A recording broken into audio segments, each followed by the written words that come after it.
What Adventist icon went from the cotton fields to the mission fields? Stay tuned to find out. My name is Yvonne Lewis, and you're watching Urban Report.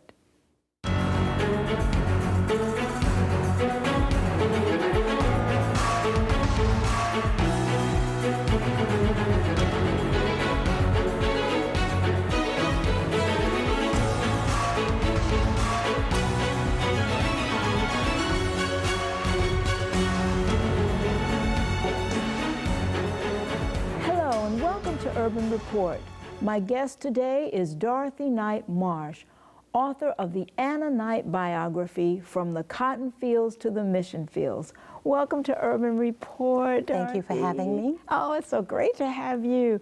You know, you sent me this book, and it's just so interesting.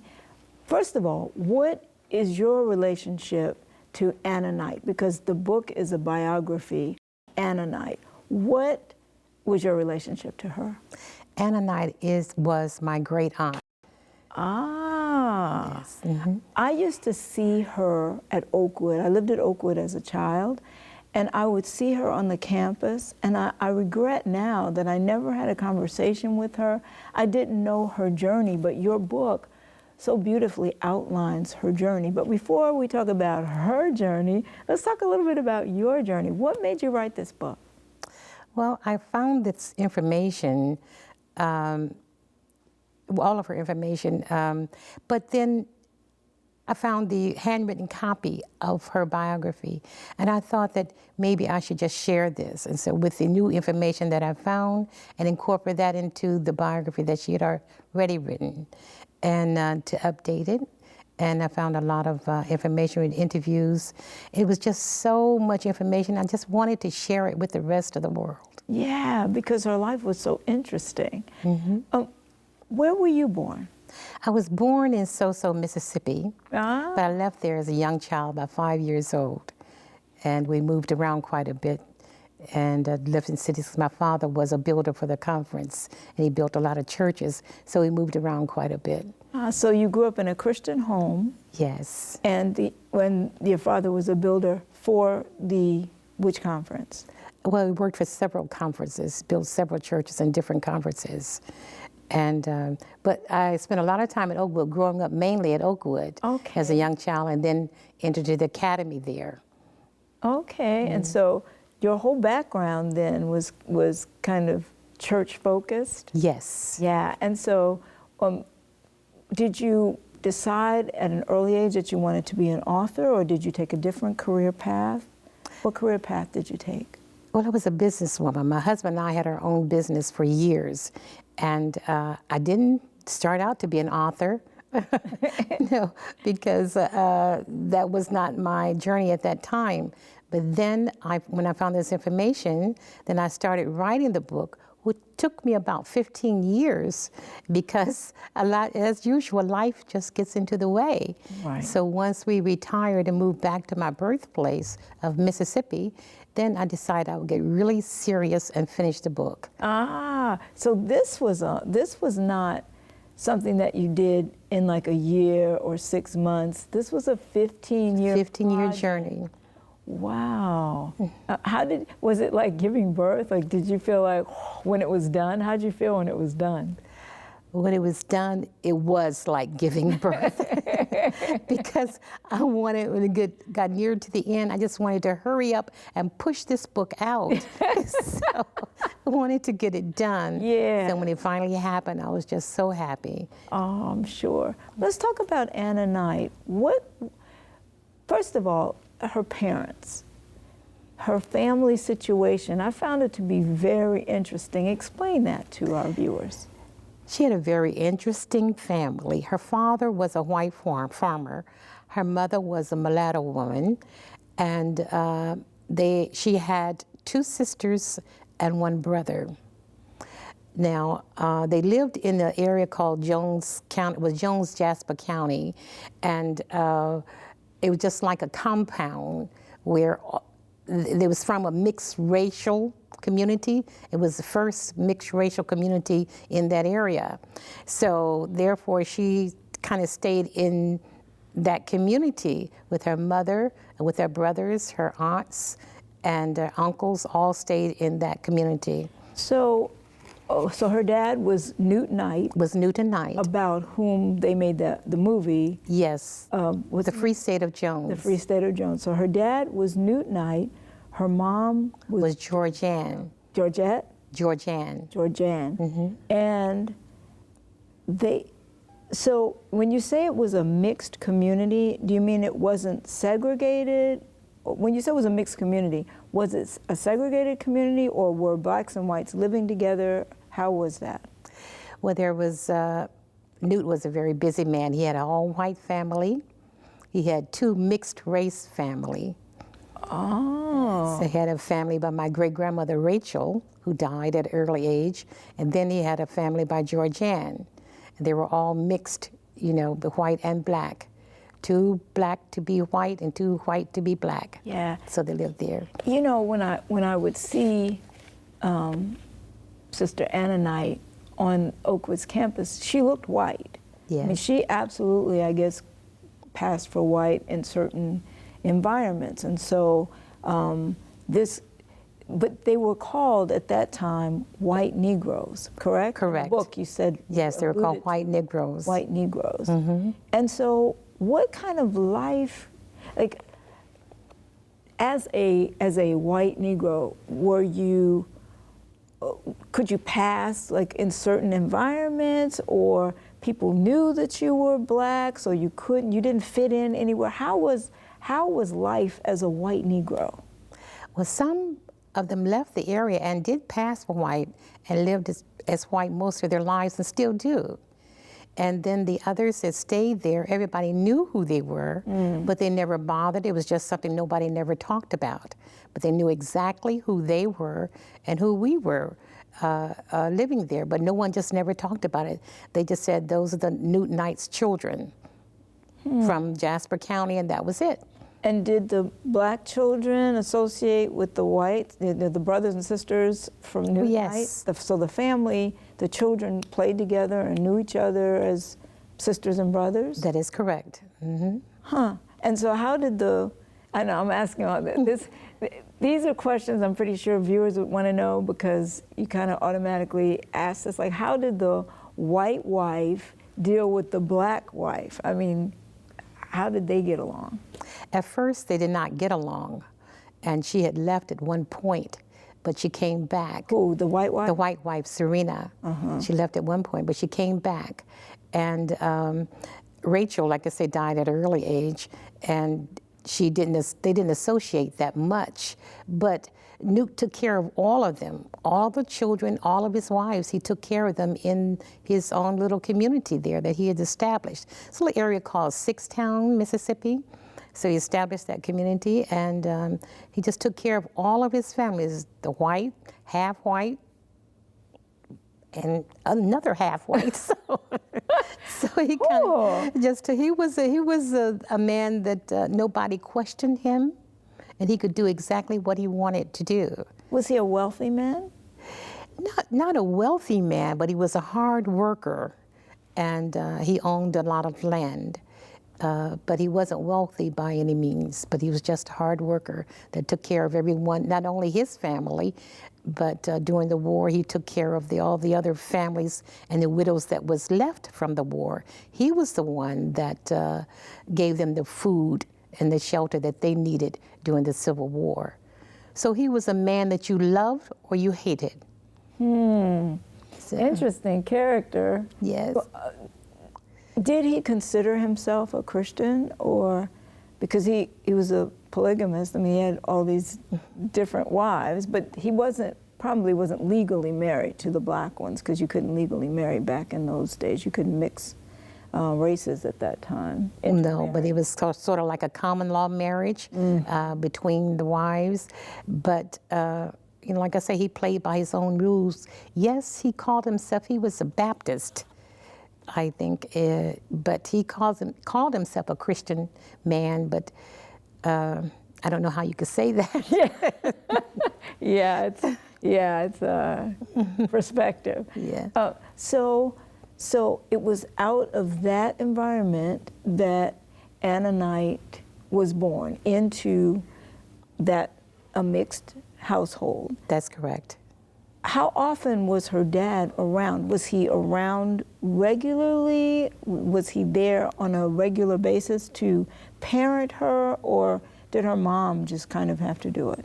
Now, he was involved in all of his family's lives, all of them. He would come around and to see to it that everybody was taken care of. And they were not slaves now. All these women lived on this property, but they were free women, and they were sharecrop. So they had their own land. Eventually, Georgianne, Anna's mother, bought her own land. She owned about 160 acres of land herself. So she was a hardworking woman herself. And so she provided for her children, and he provided for them also. And so Newt was not Georgianne's father? No.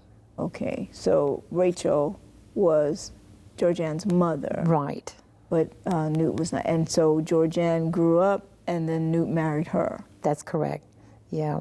When Rachel came to live with Newt, she had Georgianne and another little girl named Rosette, which you don't know too much about, and she was pregnant with Jeffrey. And so Georgianne was not related to Newt at all. So it was just Rachel's daughter. Right, right. By another man. So what kind of childhood did Annanite have? It was kind of a rough childhood because there were so many people living in this log cabin. Besides her two sisters and brother, there were uncles that lived there that were married, and they were just hardworking people. They had one big house where there was for the bedrooms, and they had another house that was the kitchen where everybody would eat, and that's where they cooked their food.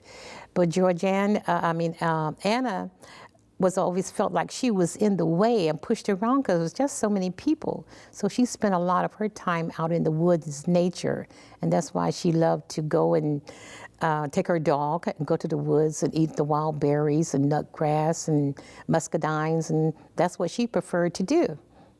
So she was kind of a loner? Was she introverted? No, not at all. No, she always loved to be around people and always was the teacher-preacher. That's the kind of person she was. So how did she, because she learned to read. Yes. How did she learn to read? Her mother did chores for the other families in the area, and for doing the laundry or doing the chores for the families, they said, if I would do this, if you would teach my daughter how to read. And Anna decided that she would do the children's chores if they would teach her how to read too. So when they would finish their books, the Blueback Speller, they would give them to Anna, and they would teach her how to form the letters and the words, and that's how she learned how to read. And she was very motivated, wasn't she? Yes, she was. From the book, it sounded as though she really wanted to learn. She had a zest, a thirst for knowledge. Yes. And she would go off and read and just like enjoy that time away and read and study. Read and study. She knew there was something better in life for her than what she had. So it was the only way for her to get out of was to get an education and to read and learn how to write. And how did she get that education? She found her mother, well, they went, let me back up. She went to Soso, which is a town about 6 miles from where they lived. And there, a man came by, was selling these magazines, subscriptions to a little newspaper. And Anna begged her mother to give her the money so she'd get that subscription. And her mother gave it to her, but she gave her a big tongue lashing. So you should never ask me in front of people like that again. So in that magazine, she found letters, a place called a Cousins Exchange. And there is where she learned how to write other people her age and said, would you please send me some reading matter? And I want to read. And so she received a lot of magazines, like Wild Bill magazines and novels and stuff like that. But she finally ended up getting a magazine from Miss Embry, who was Signs of the Times. And when she found that magazine, that was the one that she fell in love with. Oh, so that was kind of her introduction into spiritual That is correct. information. So expand on that. How did her spiritual path develop? Then after she started getting that information, Miss Emery put her in touch with the Chambers, Mr. and Mrs. Chambers out of Chattanooga, Tennessee. And so he would continue to send her information, a youth instructor and a little friend, so that she could read the information. But she didn't know what she was reading. She didn't know what religion this was. All she knew that she loved it. She had to find out more and more about it. And so they kept sending her the information. And finally, she told her mother, I want to go to Chattanooga, to meet the Chambers, and so I can get an education and find out what is this newfound religion. And then that's what she did. She left home. And how old was she? She was about 16 at the time. And everybody said, you can't go up there. You could be on a train by yourself. Somebody will kill you, get kidnapped, or anything, so you can't go. But she went anyway. She was a very, very determined lady. But she went anyway. So she went to Chattanooga from Mississippi. Right. On her own at 16. At 16. How did her mom feel about her going? Like, what kind of reaction did she get from her mother? She didn't like it at all. She said, but if your head dead set on it, you go ahead and go. So her father came around and said, if you're going to go, and if people ask who you are or what you are, just say nothing. And so she kept those words. She didn't say anything when they asked who you are. But she went ahead anyway. But her mother and her family did not like her leaving home at an early age. So when she got to Chattanooga, how was she received? The Chambers received her with open arms. It was a family, they kind of like took in a lot of young girls and to train them and to help them to go to school. So she was no different from any of the other girls. They didn't ask who she was, if she was white or black or what. They just took her in just like as one of their own. And they taught her about Seventh-day Adventism. And so she decided she would join the church and get baptized while she was there. Wow. So look at God. I mean, look at how God orchestrated all of that, brought her to him through literature, and then she got an education. I mean, God is he's so amazing. He has a plan for everyone's life. And He does. She had no idea where God was going to take her. No, she didn't. No idea. So she got that education there, and she had, I remember reading in the book, she had a hard time at first at the school in Chattanooga. Tell us a little bit about that. Well, they asked us, since you're going to be up here with us, we're going to send you to school. So they sent her to Graysville Academy to go to school.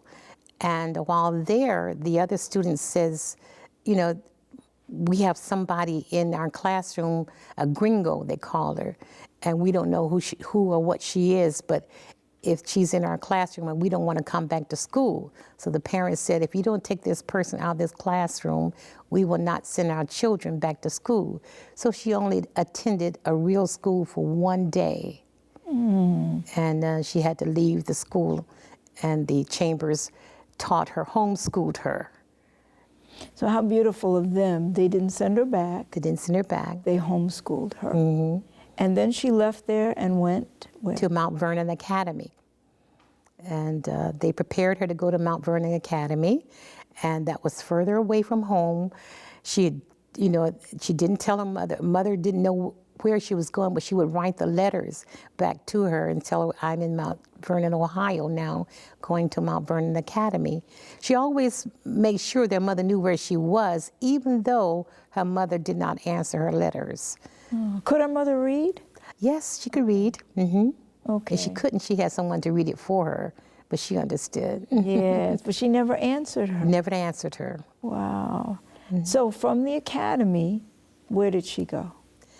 She went to Battle Creek Industrial School. They heard about that, and it was two nurses that she had met while she worked in Chattanooga. They recommended her to go to the Battle Creek Sanitarium Industrial School. And she was accepted into that. She went to Battle Creek, Michigan, there again, further away from home, and started school and worked her way through school there. And one of the things that I noticed in the book is how industrious she was, what a strong work ethic she had. She wasn't somebody who would just slouch or half do anything. She really focused on getting the job done and doing it well. And she stood out among her peers as a result of that. She did. She did. How did she get to India? I think it was 1901, when she left, when she graduated from Battle Creek in 1898, she came back to Mississippi because they asked her, she graduated as a missionary nurse, so they asked her what did she want to do. She said, I want to go to the mission field in India, into Mississippi. When she went back to Mississippi, then she got a call to attend General Conference session, and Dr. Kellogg asked for people to go to India as missionary nurses. And she and another lady volunteered to go. So there again, she never returned home. She said, but if you send someone to take over my school, then I will go to India. Because she had started a school among the black people in Mississippi. In the mixed race community, which no school will accept the children from that community. No school? No school. They could not go to school because they were too white or too black. And so they couldn't go to school, so she came back and started her own school for the children. That's beautiful. So she started the school, and one of the things that she asked God to let her know if she should go to India was, tell us. If you go to India, if you help me to send someone to my school, then I'm going to India.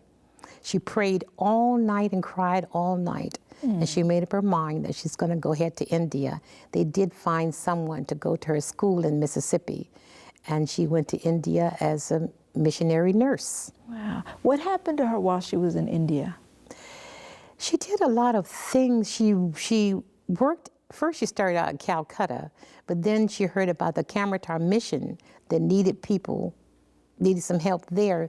So she went to that Kamratar to work as a nurse, bookkeeper, taught classes, and did a lot of medical work with the village people. She loved working with the lower income people, and so she preferred working with the village people. And so she did a lot of work with the local people, traveling back and forth from North and South India, always on the train, and selling books, magazines, and just teaching the people. In the book, you have some great pictures of Anna and her family. Let's take a look at some of them. I think the first one that we have is Newt. Tell us about that picture. That's a picture of her father, Newton Knight. And he also was, they call him Captain Newton Knight because he formed his own army during the Civil War, but that was her father. Wow. And now we have her mom. Her mother is George Ann. And she was Anna's mother, and they had 4 children together. Yes, 4. 4 children together. Wow. The next one we have is Anna as a young girl. How old was she in this picture? She was about 17 years old. That was the first time she was leaving home. She had that picture taken. Oh, so she had it taken just before she left? Yes. And we have another picture of her. And that's when she graduated from Battle Creek Sanitarium in 1898 as a missionary nurse. A missionary nurse. Look how lovely she looked. Yes. Wow. And then I think we have one more, the couple that was good to her. There was Elder and Mrs. Dial Chambers, and they were the ones who helped her to get her education, and the ones that was sort of like a surrogate parent for her. Wow. And then the last one is a more, well, it's not current, but this was in her later years. What was this the center? This is the Anna Knight Center for Women's Leadership, established at Oakwood University. It was dedicated last March, very, very proud of that. Our family gifted all of the information regarding Ammonite to the university. And this is going to be a center where young women could come and train to be leaders. We want them to take a role as leaders in their communities and in their church in order to be change agents. So that's what the center is about. They'll be able to come there and study her life, what she led, and any other women that have done great things. Information is in that center. So we're very, very proud of that. We did a lot of hard work and got that through. And it's a beautiful, beautiful center. And when you go there and you see her coming out of the door, you have to take a step back because it looks like she's just walking straight toward you. It's kind of a 3D. It's beautiful, yes. It's located in the Dykes Library in the bottom floor across from Ellen G. White Estate. So we're very, very proud of that. Very nice, very nice. What do you think would be her burden for young women now? I think her burden would be that women have to don't take no for an answer. You know, even though a lot of obstacles can be put in your way, you must learn how to get over them. And she started everything with nothing. And they can do the same thing, is to start with nothing and make something really, really great. Because she was a little green girl from Mississippi who turned out to be the marvelous woman that she was. Yes. So, when did she live and die? She retired at Oakwood College then, and she died in 1972 at the age of 98. 98. When was she born, do you know? She was born in March 4th, 1874. 1874. Yep. She saw a lot. She saw a lot. And she's buried in Newtonite Cemetery in Mississippi. And she was the last person to be buried in that cemetery. Did she ever marry or have children? Never married, never had children. Her thing was that all the children that she taught or helped to educate, those were her children. You know, that was her. She just wanted to make every child that wanted education could get one. And that's what she dedicated her life to, training teachers to teach and to making sure that the children had all their physical examinations. And then she prepared the curriculum for the teachers and made sure that everyone got an education. Wow. You know, when I went to Oakwood, I went there in my childhood, and I went there partially for college. And as a child, I went to the Annanite Elementary School. That's right. So they even named a school after her. That is correct. And which is now Annanite Hall, which is the education building on the campus. Wow. Well, thank you so much for being with us. This was such an interesting journey that she had, and interesting interview with you as you share her life with us. Thank you so much. Thank you. Ecclesiastes 9:10 in the New King James Version says, "Whatever your hand finds to do, do it with your might, for there's no work or device or knowledge or wisdom in the grave where you are going." Annanite did her very best, and therefore she inspired us to do likewise. You, too, can be a leader. God's got a plan for you. Just ask Him what His plan is and go for it. Well, I can't believe our time is up. Thank you so much for joining us. Join us next time, because you know what? It just wouldn't be the same without you.